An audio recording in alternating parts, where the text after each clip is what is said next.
Welcome to my design house YouTube চ্যানেলের পক্ষ থেকে আপনাদের সকলকেই আন্তরিক শুভেচ্ছা এবং অভিনন্দন। আশা করি আপনারা সকলেই অনেক ভালো আছেন। যেহেতু এটা একটা লকডাউনের সময়, সো আপনারা সকলেই সেফ থাকবেন। আর এখন তো ইউনিভার্সিটি কলেজ এগুলো বন্ধ, সো আপনারা ডিপার্টমেন্ট সম্পর্কে নলেজগুলো গ্যাদার করেন।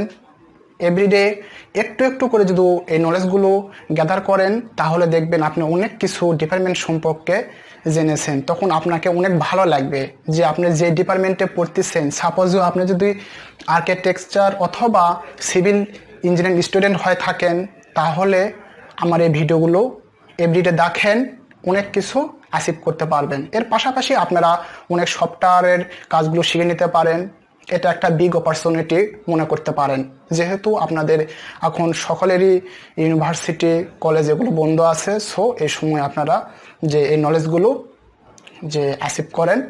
তাহলে দেখেন, আজকে আমি সিভিল ইঞ্জিনিয়ারিং বেসিক নলেজে এটা part 7 number part.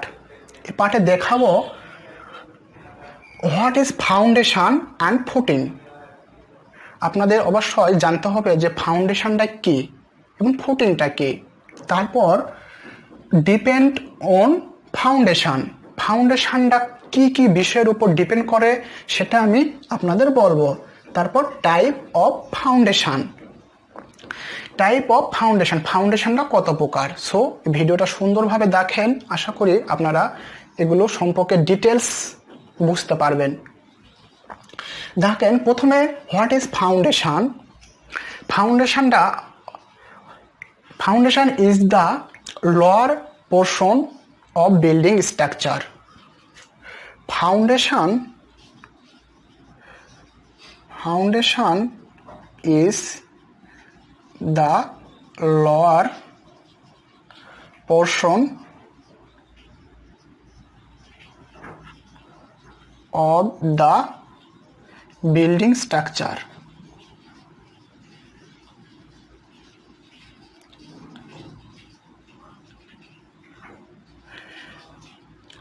Foundation is the lower portion of the building structure that's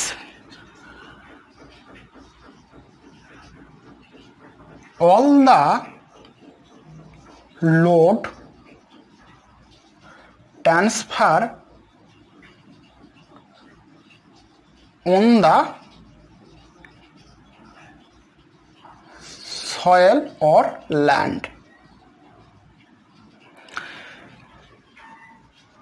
তাহলে হোয়াট ইজ ফাউন্ডেশন। ফাউন্ডেশন ডেফিনেশনটা এরকম: foundation is the lower portion of the building structure that all the load transfer on the soil. That means বিল্ডিংয়ের সমস্ত load যার মাধ্যমে মাটিতে স্থানান্তর করা হয় তাহাকে বলা হয় ভিত্তি অথবা ফাউন্ডেশন। এটা সুপার স্ট্রাকচারের লোডগুলো সাধারণত বিবেচনা করা হয়। তারপর দেখেন ফুটিংটা কি। এবার আপনাদের ফুটিংটা বুঝতে হবে। আপনারা সকলে হয়তো জানেন যে আম গাছ কিন্তু এক প্রকার গাছ, ঠিক তেমনি ফুটিংও এক ধরনের ফাউন্ডেশন। এটা অন্য কিছুই না, ফুটিংটাই হলো এক ধরনের ফাউন্ডেশন। সো আপনারা ফুটিং সম্পর্কে ক্লিয়ার হয়েছেন। তারপর দেখেন, এবার আমি আপনাদের দেখাবো ডিপেন্ডস অন ফাউন্ডেশন। ফাউন্ডেশনটা কোন কোন বিষয়ের উপর ডিপেন্ড করে। তাহলে এটা আমাদের কমপ্লিট। ডিপেন্ডস অন ফাউন্ডেশনটা কিন্তু অনেকগুলো বিষয়ের উপর ডিপেন্ডস করে বা অনেকগুলো ফ্যাক্টরের উপর নির্ভর করে। ফার্স্টলি যেটা আমাদের খুবই প্রয়োজন সেটা হলো সয়েল অর ল্যান্ড কোয়ালিটি। এটার উপর অনেকটা ডিপেন্ড করে আপনি ফাউন্ডেশনটা কতটুকু ডিপ পর্যন্ত দিবেন, ফাউন্ডেশনটা সাইজটা কীরকম হবে, কোয়ালিটিটা কীরকম হবে, এটা কিন্তু স্যান্ড ল্যান্ড অথবা সয়েল কোয়ালিটির উপর ডিপেন্ড করবে। সো আপনার যদি স্যান্ড অথবা সয়েল ল্যান্ড কোয়ালিটি যদি খুবই নর্মাল হয়, সেক্ষেত্রে কিন্তু আপনাদের ডিপ ফাউন্ডেশন দিতে হবে। তারপর দেন বিল্ডিং কোয়ালিটি, 2 নম্বরে বিল্ডিং কোয়ালিটি। তাহলে প্রথমে হলো soil, soil or land quality.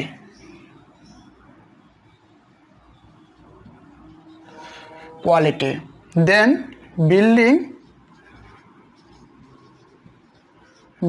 Quality.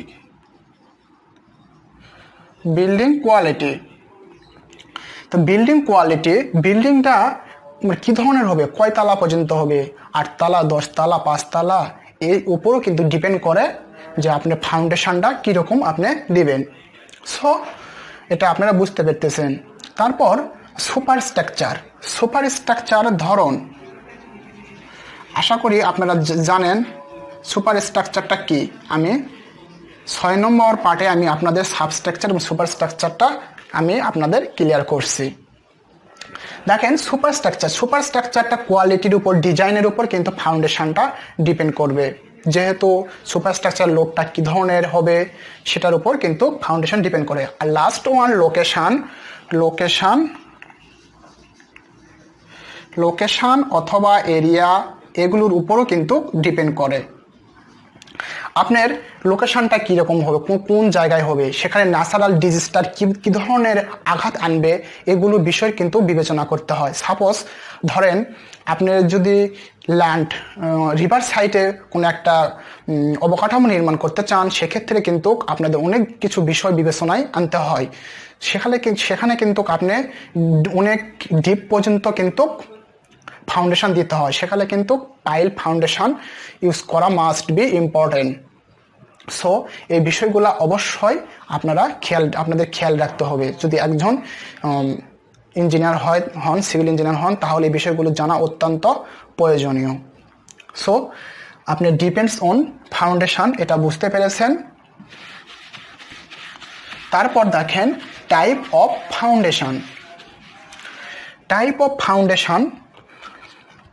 Foundation সাধারণত 2 প্রকার, shallow foundation and deep foundation.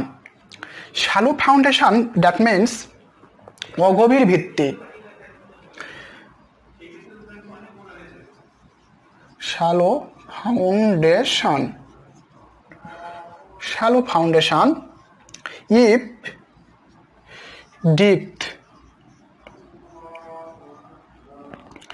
if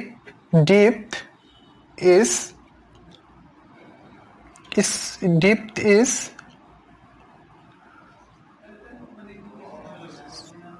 equal,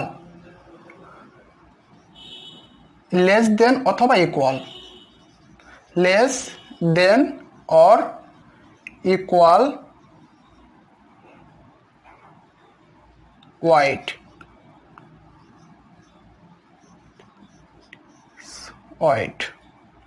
তাহলে দেখেন এটা আপনারা বুঝতে পেরেছেন যে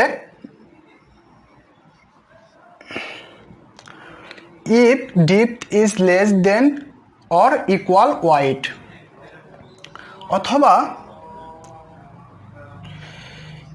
it is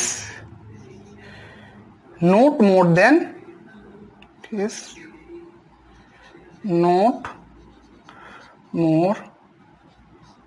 than wide. That means যে সকল ভিত্তির গভীরতা প্রস্থের চেয়ে কম অথবা প্রস্থের চেয়ে কম অথবা প্রস্থের সমান, সেগুলোকে শ্যালো ফাউন্ডেশন অথবা অগভীর ভিত্তি বলা হয়। এটা আপনাদের মনে রাখতে হবে। যে সকল ভিত্তির গভীরতা প্রস্থের চেয়ে কম অথবা প্রস্থের সমান হতে হবে, তাহলে সেটাকে আমরা বলবো অগভীর ভিত্তি। সো এটা আপনারা বুঝতে পেরেছেন। এবার দেখেন if depth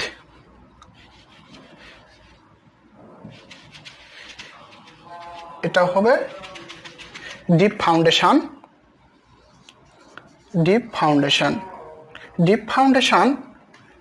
if depth is greater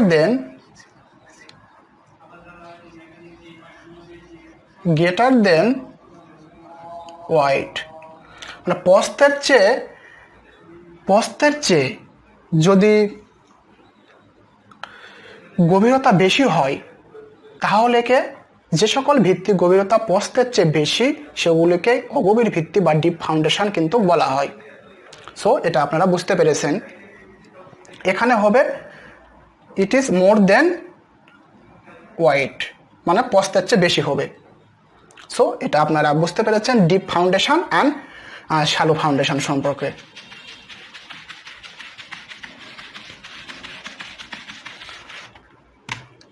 তারপর দেখেন আমি এবার দেখাবো ক্যাটাগরি টাইপ, শ্যালো ফাউন্ডেশনকে কতগুলো ভাগে ভাগ করা যায় এবং ডিপ ফাউন্ডেশনকে কয়টা ভাগে ভাগ করা যায়। দেখেন shallow foundation firstly step footing অথবা ওয়াল ফুটিং অথবা কন্টিনিউয়াস ফুটিং।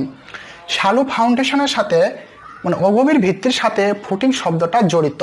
এখানে যেহেতু গভীরতা কম সেক্ষেত্রে এখানে ফুটিং শব্দটা ইউজ করা হয়। ফুটিং সাধারণত কলাম এবং ওয়ালের নিচে কিন্তু ইউজ করা হয়। সো সেজন্য এটা অগভীর ভিত্তি ক্ষেত্রে কলাম এবং ওয়ালের নিচেই কিন্তু আমরা ফুটিংটা দিই। সেজন্য এই ফাউন্ডেশনের শ্যালো ফাউন্ডেশনের সাথে ফুটিংটা সম্পর্কিত। তারপর দেখেন আইসোলেট ফুটিংকে আবার চারটা ডিভাইড করা যায়। দেখেন pad footing, step footing, slope footing, strapped footing. তারপর দেখেন 3 নম্বর আছে কম্বাইন ফুটিং। তারপর next mat or raft foundation.